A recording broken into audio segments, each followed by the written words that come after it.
Quarantine sucks.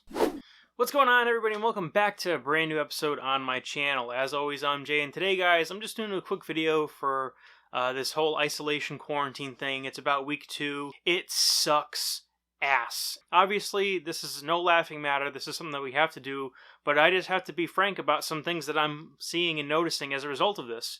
And here are my top 5 things that I've discovered during the quarantine period. So it's come to my attention that everyone and their mother is sharing a whole bunch of shit on social media, whether you're talking about Instagram, you're talking about Facebook, which is the biggest proponent in my life of people, amongst other different channels where people are all of a sudden experts in the medical field, and then not only that, but they are reposting the same videos all the time about people washing their goddamn hands. And I saw not one, not 2, but 10 different videos of people with rubber gloves putting paint on their hand and showing you how to wash their hands.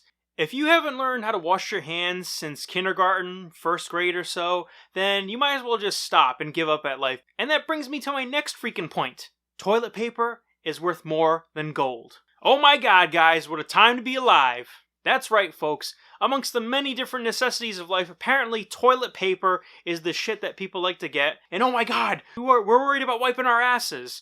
Just the hysteria around it is the most hilarious thing ever. I never, ever, ever thought that people would be stooping so low as to buy a shit ton, no pun intended, of toilet paper for themselves. And the next thing that I noticed, which is kind of a bummer and whatnot, and you know, it's half true, but you know, you gotta make a living, is working from home kind of sucks. You have this whole mentality that work is work and home is home, but then what happens when you smash those two things together and they're all invading on each other? Not to mention the fact that if you have an office or a cubicle and then you take that shit and bring it home, it's a lot tougher, especially with all the chaos going on at the desk at home that you never, ever, ever prepared for, with all of the many different office supplies you didn't know you needed, including scissors, staplers, and a copious amount of room so that you could get a second monitor and hook those two things up together.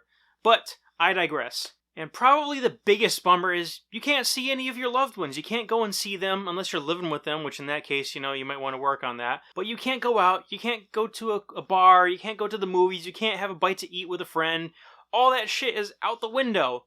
But at least there's takeout, so that's kind of cool. I mean, if you want to, like, meet up, even though there's supposed to be a lockdown with someone, just be hush-hush and don't say anything. For the record, I am not advocating you not practice social distancing, especially with the times that we're in. Moving on. And of course, the biggest thing is the gravity of the situation. It's crazy to see something kind of spiral around the world and then kind of get out of control, and before you know it, next thing you're in a quarantine, isolation, lockdown, and you're recommended to not have any human contact or to do major social distancing. And at that point, the mental capacity that you have ends up dwindling and dwindling, and you feel like this crippling depression because this may be something serious and it could be the end of the world and this pandemic is getting to everybody and then all this stuff.